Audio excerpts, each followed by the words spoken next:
Helo, heddi byddwn ni'n ceisio gwneud polymer mas o sylffwr. Gawn ni gweld os ni'n gallu.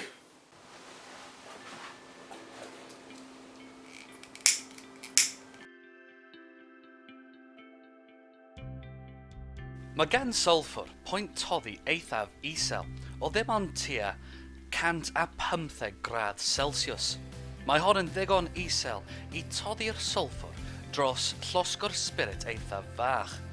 Y rheswm maen ni moyn gwneud hyn yn araf yw i osgoi y cynhyrchiad o nwyon peryglus fel sylffwr deuocsid. Nawr mae hyn yn gallu cymryd bach o amser, so ni wedi cyflymu'r footage tipyn. Ond pan ni'n aros, gawn ni meddwl tipyn bach amdan beth yw polymer. Mae polymer wedi cael ei gwneud mas o chans hir o molecules. Mae'r molecules yma yn gallu cael priodweddau eithaf diddorol.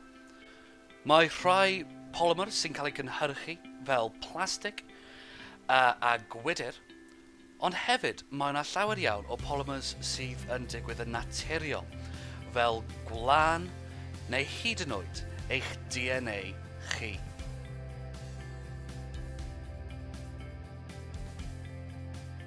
Ond mae rhan fwyaf o'r sylffwr yma wedi toddi nawr, felly mae nawr yn amser i arllwys y sylffwr yma i fewn i dŵr oer. Mae'r sylffwr yn trwchus iawn ac mae'n arllwys yn araf tu hwnt. Ond, pan mae'n cyffwrdd y ddŵr oer, mae'n solideiddio i fewn i'r polymer sylffwr yma. Ond oherwydd mae hyn yn arllwys mor araf, maen ni yn mynd i cyflymu yr footage mlaen unwaith eto.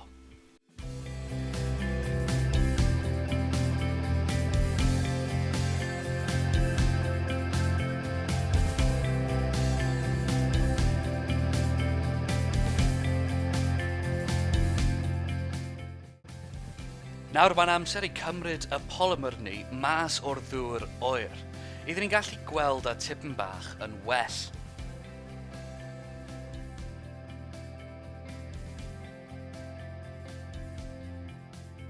Ni'n mynd i rhoi yr polymer yma arno papur ffilter i cael look dda arno to.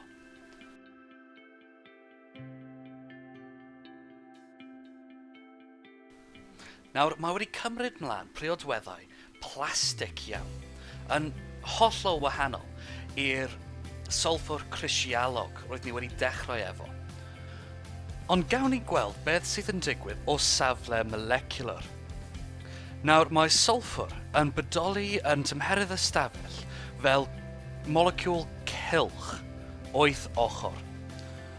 Ond pan mae'r tymheredd yn mynd dros 160 gradd Celsius, mae'r molecule yma yn ffurfio i fewn i chan hir o'r sylffwr, yn ffurfio yr polymer yma, fel maen ni'n gallu gweld yn y fideo yn y cornel.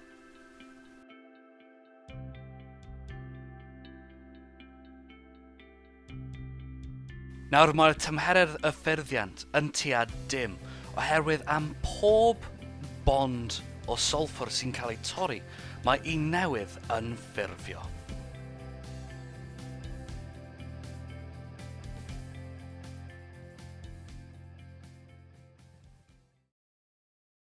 Ac mae hwnna yn ddod ni i'r diwedd. Diolch yn fawr iawn am gwylio. Please rhannu, hoffi a subscribio a cario ymlaen i ddysgu. Until y tro nesaf, diolch yn fawr iawn unwaith eto. Hwyl.